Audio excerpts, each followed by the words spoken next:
Hi guys, how's it going? District Councillor Craig Reeves here, and I'm with fellow District Councillor Charlie Homer. Today we're going to be talking about the Natwest building here in the Market Square, Evesham. Yeah, we all know how much this means to the residents of Evesham. This has been something that's been an ongoing saga. The building has been shrouded like this now since 2022. Issues sort of with the building started in 2020. It's something that since I've been elected a couple of years ago that I've been pushing to get an updates on what's happening and work. I know, Craig, you're also someone that's really keen to see it happen. It's something I know that is high up on sort of the emails that we receive from residents and the concerns, and looking at social media as well. Those are the things that, it bothers people. And we're setting up for the Medieval Festival today, and we're going to have thousands of visitors. The weather's fantastic, and one of our best assets that we have in the town, unfortunately, is still shrouded in this tarpaulin. So back in 2020, bits started falling off it, and an application went in to resolve those problems, but uncovered many more.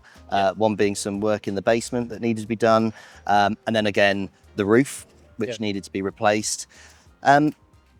Of course, it's a Grade 1 listed building, right? So these things are under the scrutiny of Historic England and the conservation officer that we have at Wychavon. You were saying that not all councils have a... No, so I mean, part of the reason why the work's even happening is thanks to the fact that Wychavon has always invested in having conservation teams in their planning department, having a dedicated officer for that.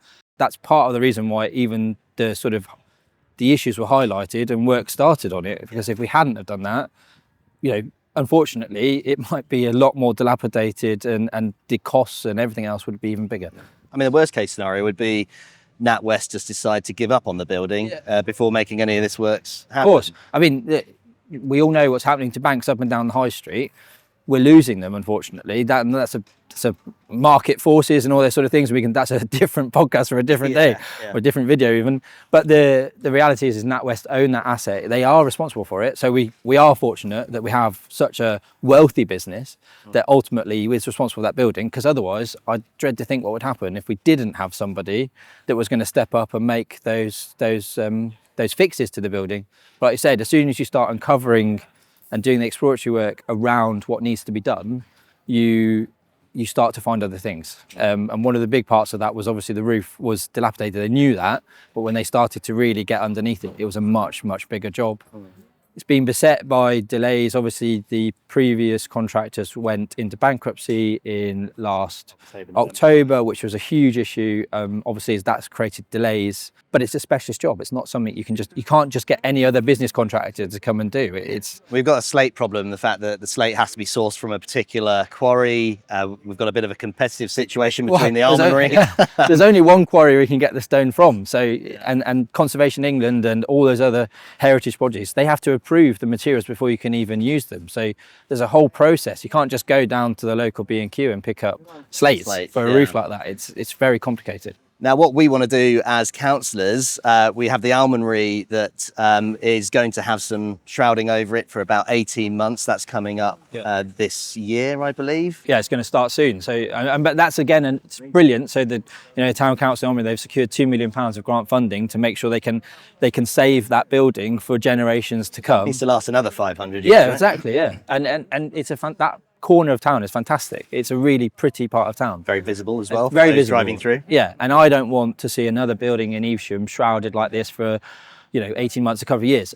It's important. It has to be done. It protects the building, but equally it's unsightly. And so we want to come up with an idea that at least if it is in that sort of material, what can we do to enhance that? Is that through printing onto the tarpaulin, or making sure the hoarding's got some sort of feature on it, some timelines, updates for members of the public to know what's happening and why it's like that. Well, one of the big problems that we've seen with the Natwest building is there's a lot of non-communication. That's what's happening with it. There was the article back in October, November time.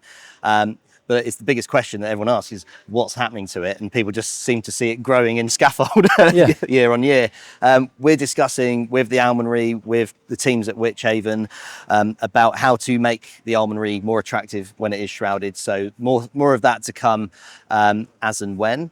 But when can we see some works start? So the latest update we have is that work will commence at the end of June. And that's something that me as an elected member, and I'm sure you're going to do the same thing, we're going to, through the channels that we have and the powers that we have, we want to hold them to that. And if it isn't, then I'm going to come back and I'm going to tell you what's happening, because I think that's the most important thing.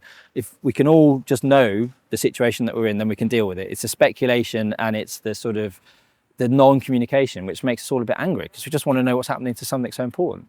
And in the lifespan of this building's time, this is a blip, you know, and we need to make sure, like we said earlier, that we do it properly. We're grateful that Natwest are doing that financially, you know, on behalf of the town. It's just a shame that it is taking forever. Yeah, I mean, you know, there's other assets in this district that will require council money, you know, taxpayers' money to fix, because there's no one else that's going to be able to do it.